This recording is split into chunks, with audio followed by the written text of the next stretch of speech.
Hello again. My name is Curtis Storr. I'm a trainer with Family Investor. And for those of you who don't know me, just a quick little background. I'm a real estate investor. I do multifamily and new construction projects right now. I started off in fix and flips and actually went into private lending, which is a great experience of mine. Just to give you an idea, I'm a financier. That's just a fancy name for being good with numbers and everything. And a year ago, I decided to start this training with Family Investor because I saw a big gap in people's knowledge on finances, and I wanted to build a training that was easy to understand. So I'm going to try to keep it as simple as possible and also be more complete is I think the word, because I'm an advisor on Investopedia. That's if you've never been there, investors go there and they ask questions, or if, people ask about their retirement and things. And that's what brought up this subject today. Is I was answering questions about retirement, and I'm going, oh my gosh, the advisors on that site. I don't know if I'm doing something wrong or they are, because they're sticking to the subject, which is good. But every subject, when it comes to investments, retirement, it's the big picture. It really is. It has to do, and for retirement, that's what I'm going to cover in this one. Is what's your dream? Because if you stop and think about it, um, one person was saying, I could live on the money I'm making now, and that's not true. I'll go into that in a little bit. But are you going to just live the same way you're living now? No, your dream is probably to do some traveling, climbs, unless you live in a beautiful mountainous area that you could do all your hiking, boating, and that's what to me is retirement. But to some of you, retirement might be just living at home with the family and stuff. And either way, but the thing is, you need to look at what that's going to be and define that as much as possible, whether you're single or with a spouse. Do a plan. It's great to have a plan, a dream, especially if it's around your dreams. Do you want to buy a sailboat and sail around the world? Do you want to live in hotels the rest of your life and just travel from one country to another, and then budget for it? If you plan for it, Family Investor, I could show you how to make the kind of money you need to retire according to your dream. And that's the biggest problem on Investopedia. And it's not a problem. I think if you ask a question about your 401k, people should be direct and answer that question.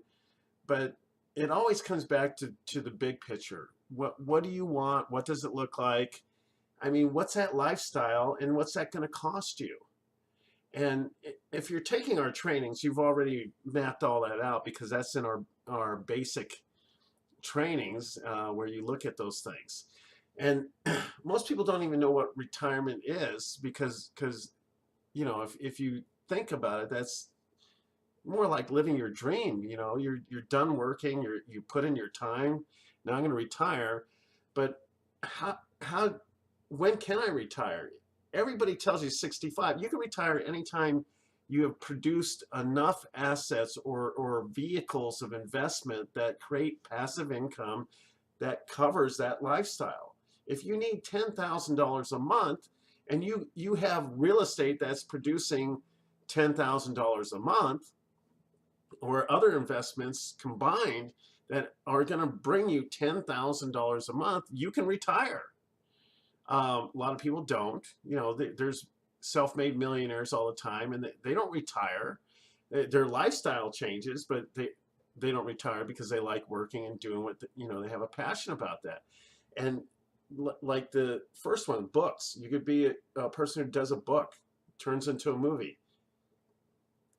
I don't know, but that's considered passive income, because passive income is basically you do the work and you don't have to keep repeating, like going to a job. A job is not passive income. If you stop going to your job, you stop getting paid. Pensions is you're putting money into a pension at your company that you're working for, but in the end you get money back because they invest your money in everything for you.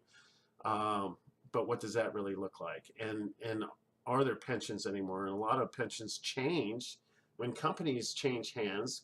Companies get bought out, things change, and people with pensions who are retiring now, you understand what I'm saying. 401k and Social Security, those are government plans. The IRS, it covers the 401k. They're not really government. They work basically seem to be like a government entity, but everybody's worried about Social Security, and not a lot of people are worried about 401ks, and you should be. There's a lot of reasons for that right now, um, because we don't control the laws written about 401ks.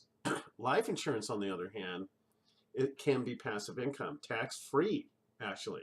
Real estate, as I said earlier, if you own real estate that's producing income, that could be tax-free. But you know, as you learn in my trainings, not all real estate is safe. People think real estate is a safe investment, and it can be unsafe. It all comes down to being dependent on markets and cycles and all that stuff. And company shares, same thing. If you these guys who have built these companies, large companies, they get paid no matter what. They own shares. Now they've gotten big enough, it's considered stocks because they're selling them public, but they probably taken some of the money they earned off going public and put it into real estate and other things, because diversification is key, because you know, things change. So I'm not even going to talk about Social Security much. I do in my other trainings because it's necessary to know about it, but not in this blog here. And the next slide, I go into my warnings. Other things that aren't covered all the time. Inflation. People don't talk about inflation. People don't look at negative returns or loss on investments. And I use 401k for that, because a retirement plan and a 401k is based off the S&P, which is a stock market, and the stock market goes up and down, up and down, up and down. You see it all the time. And you have to understand when it goes negative and you're getting a negative return on an investment, how that can affect your funds. It did with me. My 401k, I lost almost 50%. And that's devastating, because it happened, you know, recently when the markets went down. And you know, anyways, and inflation, people don't understand that inflation, I use 2% as an average, just for, you know, educational purposes. But in March of 2017, inflation was 2.7. You could look it up on the internet. Just search for inflation actuals, and you could look at the numbers. So 2%, and that's compounded also, and that's why I talk about the compounding next. But if you're living today on $5,000 a month, and you're going to retire in 15 years, to keep the current lifestyle, you have to be earning $6,500 a month. And if it's 30 years down the road, that's $8,000 a month. I do the numbers. I'm a numbers guy. The 72 rule I threw in there because compounding is the most phenomenal thing in the world. Albert Einstein even quoted that. But and it depends on which side of it. Are you paying it or receiving it? So are you earning compounding interest, or are you paying compounding interest? Like compounding interest you're paying could be a credit card. Ouch, those hurt. And when you go into investments, what is your risk tolerance? That's something else I talk about in our basic trainings. And do you understand the investment? Because if you don't understand something you're getting into, there's risk involved. You know, I don't know. Yeah, I could relate it to a horror movie. If you've never gone down that dark passage before, don't go down it, because you don't know what's at the other end. If you've been down in it all the time, you're safer, right? That's kind of a good analogy. Or if you know somebody who's been down that dark alleyway 100 times and it's safe and knows it and knows what's at the other end, it's a shortcut to home, and you trust this person, go with them. If you've never met them before, could be a red flag. I love that analogy, actually. Negative returns on investment. I do this in one of my other blogs. I go a little bit deeper into it, so you could look at that. But basically what happens with any negative investment, I label it 401k because I use the S&P numbers from 97 to 2015 to do this. And if you had a vault, which is, I'm pointing at the screen again, I'm sorry. If you had a vault versus a 401k, how that would look like. Because a vault is permanent life insurance, and it's contractual. It's a contractual investment. So there's other contractual investments out there besides life insurance, but everybody knows about life insurance, so I'm going to talk about that because it's easier to understand than other products that a portfolio manager may offer you. It's contractual, so according to the contract, it doesn't go below zero on permanent life insurance. And some may not go below 2%. Some may, I'm not going to get into all the details of the different policies available out there, but it doesn't go below zero. And if it does, I wouldn't get that policy. And it could only go up, and they cap that also. So there's a cap. When you'll see here, over here, where the 401k went way up, but the vault stayed down, that's because the amount you can earn capped. This might be earning 30%. You could only earn 12% or 13% cap because it doesn't go negative. And you'll see the opposite happens down here where the vault does not go negative when we had those bad years. And this is, where I saw my 401k drop by 50%. It's almost overnight. It felt like overnight in a year. So that's what happens when you have a negative return. Even though it starts doing better, it can never catch up again. So it's $50,000 less than the vault. You can see that over here in the end. And that's what happens when you have a negative return on any investment, not just 401ks. I just use that because I had the data from that. And here you are, since we're talking about retirement also. And here you are with a no company match 401k, a traditional. If you're not matching and you're putting in $4,800 a year, the Roth after taxes, and I use 20%, which is the lowest tax bracket, 20% for the Roth, and also 20% for your permanent life insurance or a vault, because the vault covers any kind of contractual product out there. And this is what happens in the end. You could see over here where the traditional does better than the vault, but not as good as, better than the Roth, and the vault does better than the Roth because it doesn't have any negative returns. But remember, the Roth and the vault are tax-free retirement vehicles. Traditional, you have to pay taxes according to what tax bracket you're in. Okay, so let me show you what that looks like. After taxes with a no company match, your traditional, if you're in the same 20%, same tax bracket, okay, usually you're in a higher tax bracket at retirement because of inflation, cost of living. You're most likely going to be up in a higher bracket to survive, just to live like you're living today.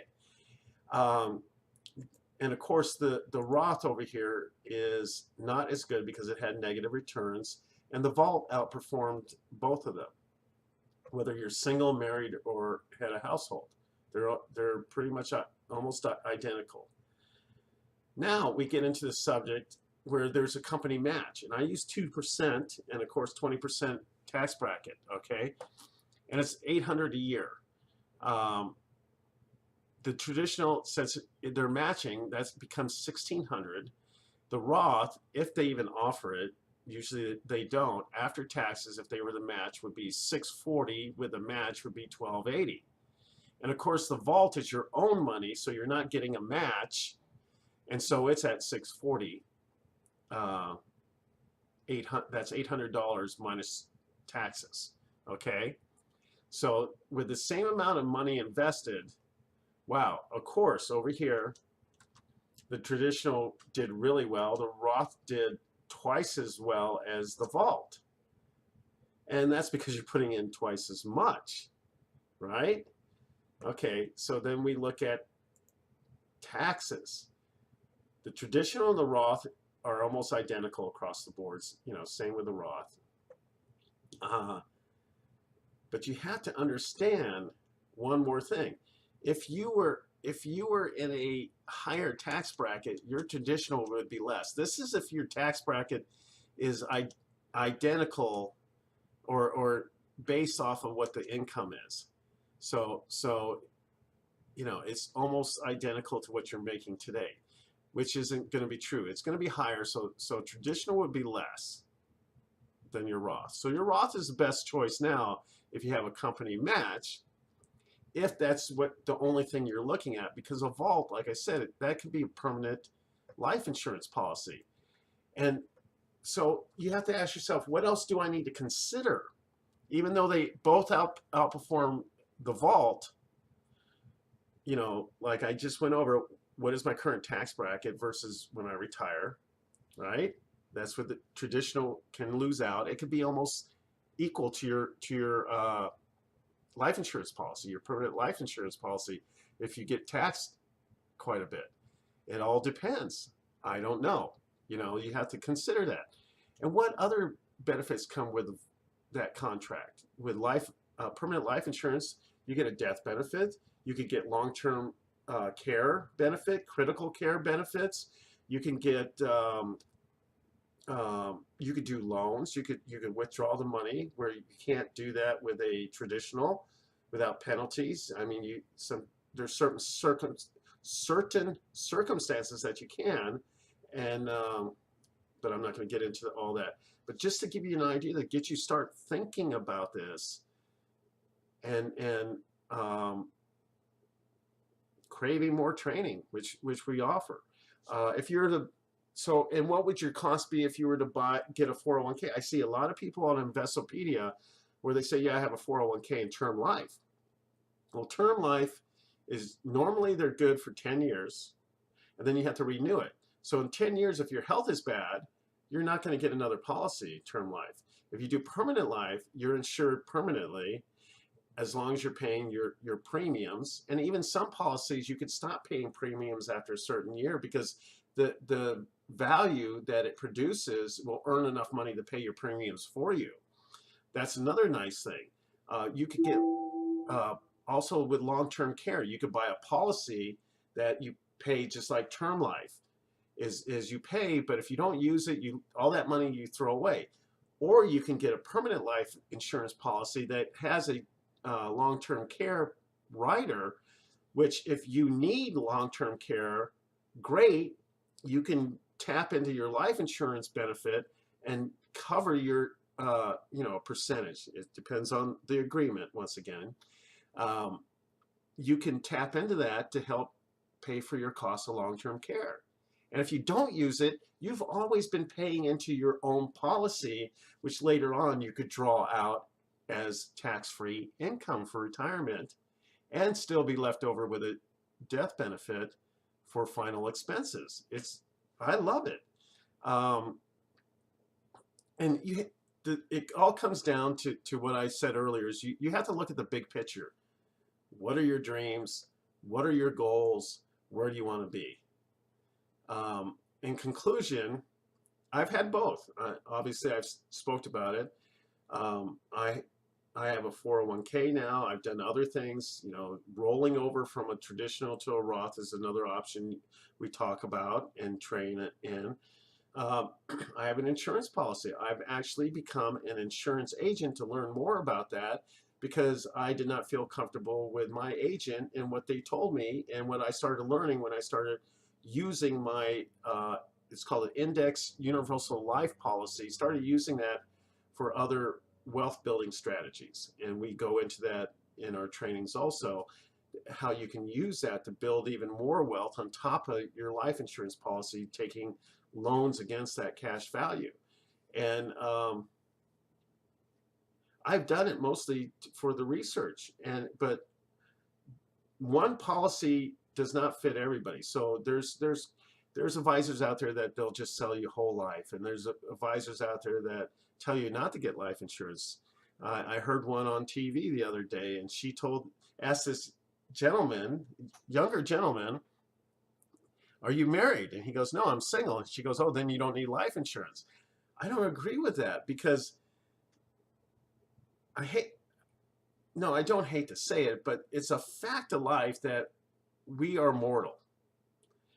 We, but I don't know when I hope to live to be 120 years old, but I'm planning that if something happens to me before my family's taken care of.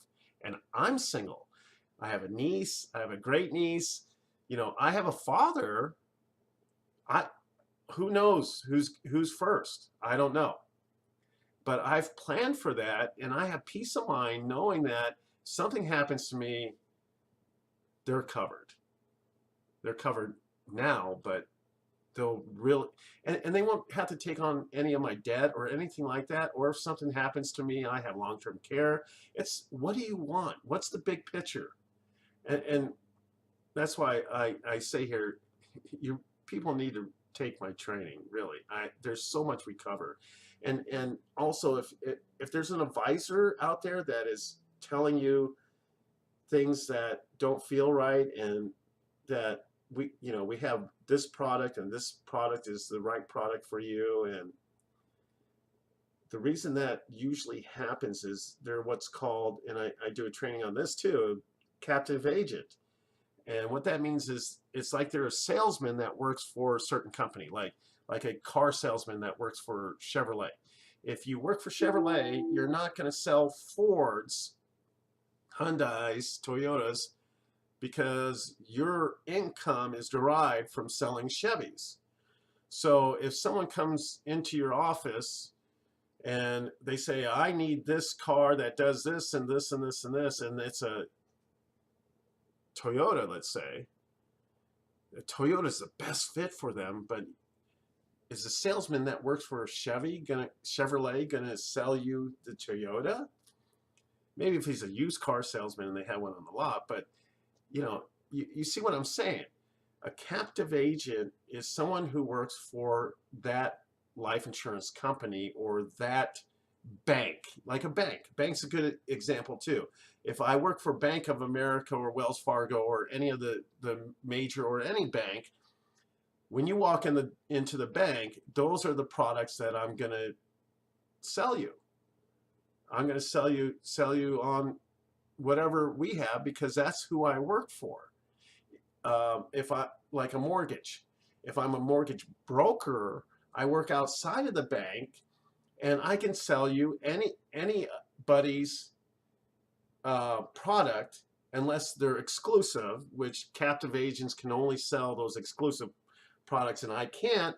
But as a broker, a mortgage broker, I can sell you a product that's similar, because that's called competition. If they have a product that is really good and they only sell that within their company, of course someone else is going to build the product that's the same or even better. So a mortgage broker can usually get you a better deal out there, a better product that matches your needs, because one shoe doesn't fit all. And if you ever come across an advisor or anything that says, we sell one product and one product only, and what would you do if you went into a donut shop or a bagel shop and they only had one type of bagel they sold? You wouldn't really, because not everybody likes plain bagels, or I think you got the point. So run is my advice on that. And I'm going to end this training here on that note, and I think this is going to be very helpful. Follow me on familyinvestor.net. I'm on Facebook, and I'm on Investopedia. I'm an advisor. You can just look for me. My name's Curtis Storr, and you can see about us on familyinvestor.net. if you're not already there.